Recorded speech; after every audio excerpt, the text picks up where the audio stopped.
If you study English just to pass an exam, just to pass IELTS, you probably won't be able to communicate confidently in English. Why? Because writing something onto a piece of paper is very different than actually talking to a native speaker, listening to what they have to say and then responding to the native speaker so that the native speaker understands you. All you have to do is to do everything that you can in English. If you can do it in English, do it.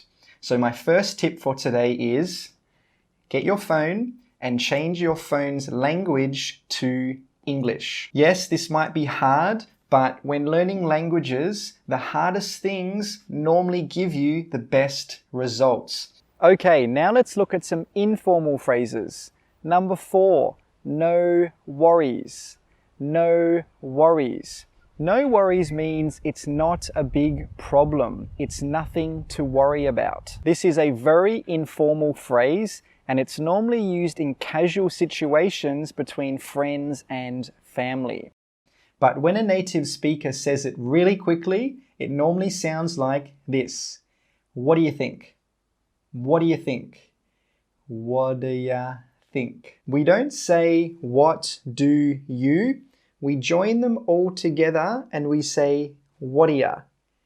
Woddayuh. Woddayuh. Woddayuh. This is an egg flip. Egg flip. With that final P sound, we stop the air from coming out. We don't say flip. No, we say flip. Flip. Egg flip. This is a spatula. Spatula. Spatula. The T sound is actually pronounced as a CH sound. Spatula. Spatula. These are tongs. Tongs. I am so bored. What am I talking about here? Am I describing the situation? No. Am I talking about how I feel on the inside? Yes. So that's why we use ED adjectives to talk about feelings. For example, I have been to China. This means at some time in the past, I went to China. We don't know exactly when I went to China. We just know that some point before now, I went to China. When we use have been or has been, that means the person has gone to the place and then come back. Number 11, face the music. This means to accept the consequences of something you have done. An example could be, stop running away from your problems. It's time to face the music. The next two words are often pronounced incorrectly. This word is pronounced desert. Desert. This word is pronounced dessert. Dessert. With this word, the stress is on the first syllable. And when we pronounce this word, the first vowel sound is more of an et sound. It's more of an e sound. Desert. With this word, the stress is on the second syllable and the first vowel sound is more of an sound. We use more of the schwa sound. Number 7, catch up. This means to meet someone. An example sentence could be, do you want to catch up for a coffee tomorrow? What's wrong here? What's wrong with this sentence? Well, we don't need to say his. We just say he wants to lose weight. Why? Because if we say his, that means he wants to lose all of his weight. And I don't think he wants to do that because if he does, he'll look like this. The third tip is to learn all forms of words. For example, look at this word, beautiful. What part of speech is that? It's an adjective. What about the noun? What's the noun? It's beauty. What about the adverb? It's beautifully. What about the profession? It's a beautician. And what about the verb? Do you know the verb for the word beautiful? The verb is beautify. First, I will go to the gym, and then after that, I will go to the shops. We are saying that one thing happens first, and then after that, another thing happens. Now, another example could be, I poured my drink and then I drank it. We are talking about time again, right? We are talking about a sequence. First, I poured my drink, and then after that, I drank it. I have to shoot this video today. I have to shoot this video today. What did I just say? Well, I said I have to shoot this video today. When we say have to, really quickly, it becomes have to. Have to. And note here how we don't say a v sound. We don't say that v sound. That v changes into a f sound, into an f sound. Have to. Have to. The first thing that you should do every day to improve your English communication skills is do your hobbies in English. This is one of the best ways to improve your English because hobbies are something that you enjoy, right? And if you enjoy doing something, it won't be difficult to add it into your daily routine. Let's pretend your hobby is cooking. You can find recipes in English. You can buy English cookbooks. You can watch cooking videos on YouTube. The next incorrect phrase is, what is it mean? This is incorrect because after is it, we don't use verb 1. After is it, we normally use a noun, an adjective, or a verb ing. So to say this phrase correctly, we need to say what does it mean. Another common example I hear which is similar to this one is when students say things like, he is so loudly, but it should be, he is so loud. For example, look at this picture. We can say the person is in the car, but many students like to say the person is on the car. But if you say the person is on the car, this is what it means. And I don't think that most people would like to drive like that, right?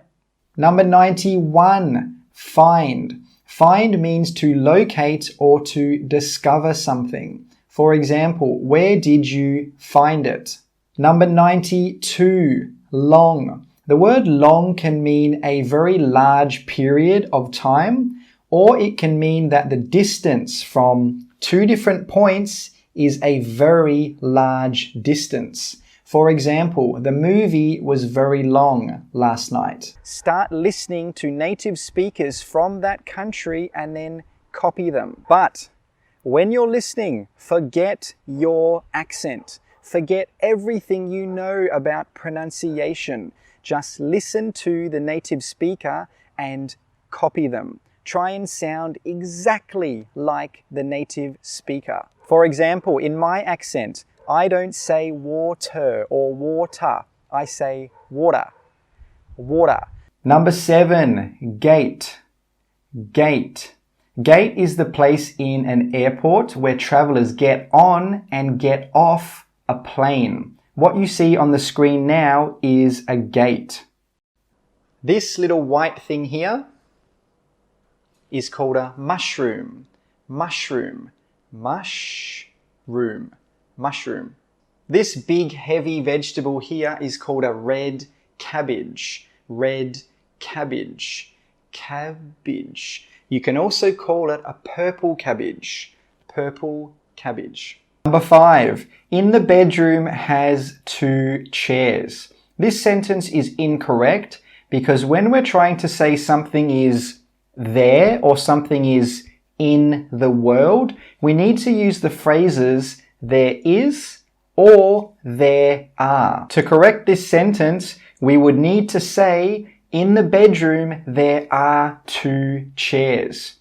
This is not how native English speakers think about English. Native English speakers think about phrases and chunks of words. A chunk is a group of words. For example, what are you doing? This is a chunk of words. It's a group of words. When a native speaker sees these words, he does not think what, are, you, do, ing. When a native speaker sees these words, he thinks, what are you doing? What are you doing?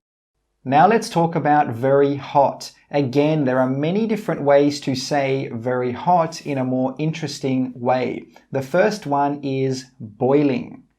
Boiling. For example, you could say, it's boiling outside today. Make sure you take some water. Another word we can use is scorcher. Scorcher is a noun which means a very hot and sunny day.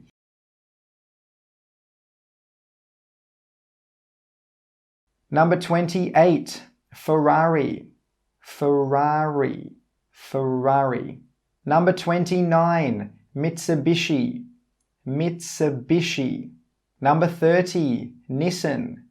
Nissan. In some accents, particularly American accents, they pronounce Nissan as Nissan. Nissan. Number 12, flat out. I've been flat out at work this week.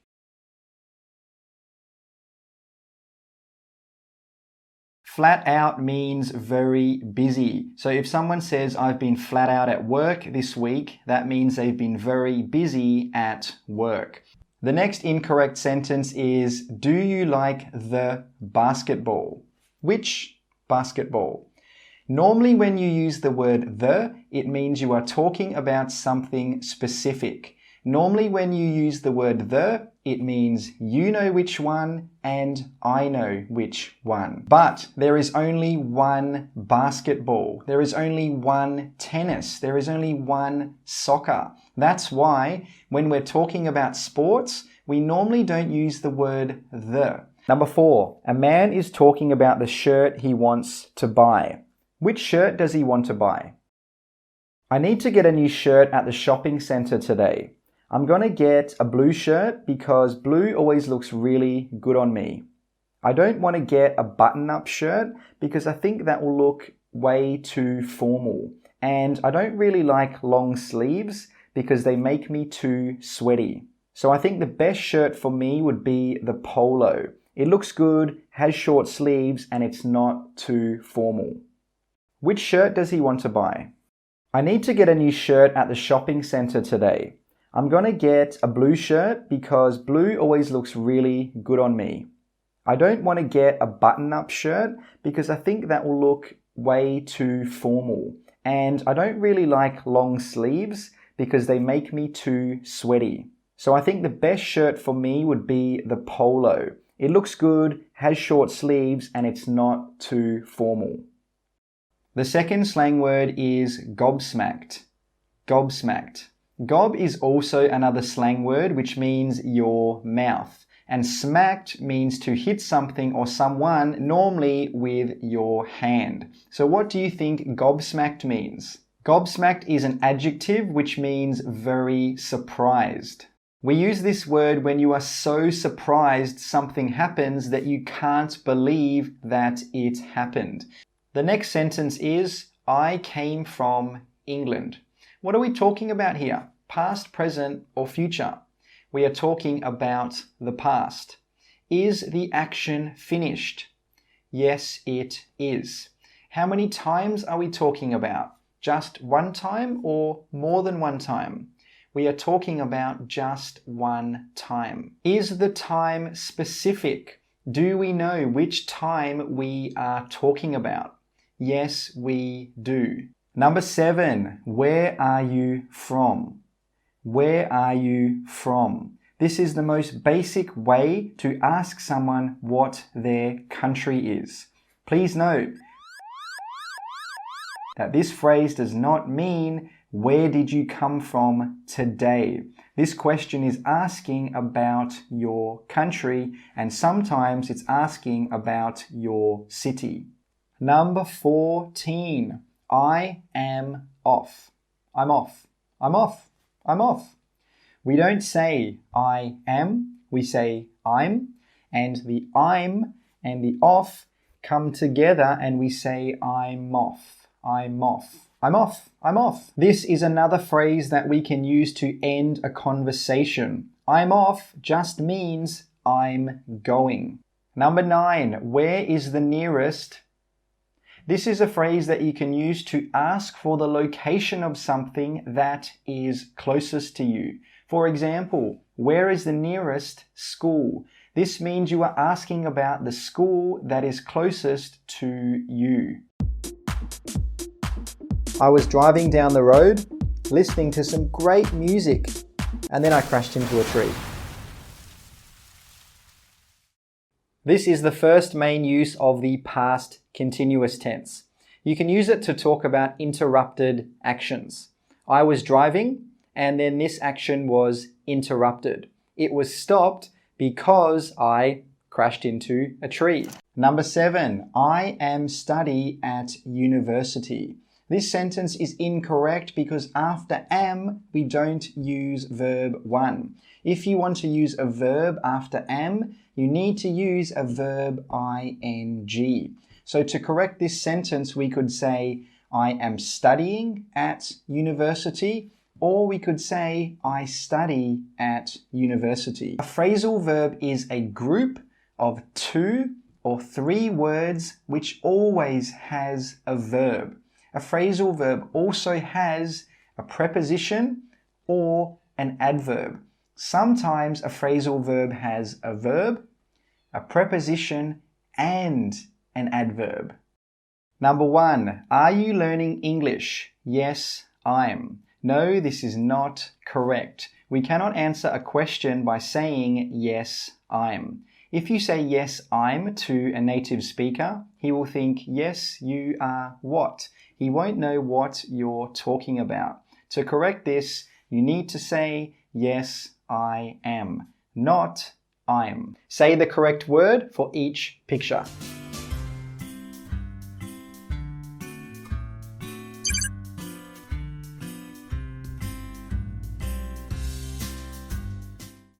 Fireplace, fireplace. Firewood, firewood. Gingerbread house, gingerbread house. The first type of question we will talk about today is the yes-no question. They're called yes-no questions because if someone asks a yes-no question, the answer is normally yes or no. Now, to make a yes or no question, the structure is an auxiliary verb plus the subject plus a main verb plus the object. Number 5, don't say what is it. Say, what is it? What is it? What is it? What is it? You can use this with any phrase that starts with what is it. For example, what is it like? What is it like? What is it like? That's why we say yes, they are, or no, they are not. Now, if the question was, are you going to the party? We would need to change the answer because if I ask you a question, then you need to answer by saying I. Colander, colander. Steamer, steamer. Jar, jar. Bottle, bottle. Kettle, kettle. Toaster, toaster. Breakfast, breakfast. Don't say break fast. This is incorrect. The correct pronunciation is breakfast. Breakfast. We say break, we say fast, but when we put those two words together, we say breakfast. Breakfast. Shh, it's about to start. So you look like you like going to the gym and being active. Yeah, you're right. I like. Cool, cool. But wait, you like what? I like. You like what? I like. You like what? Wow, he's got an anger problem.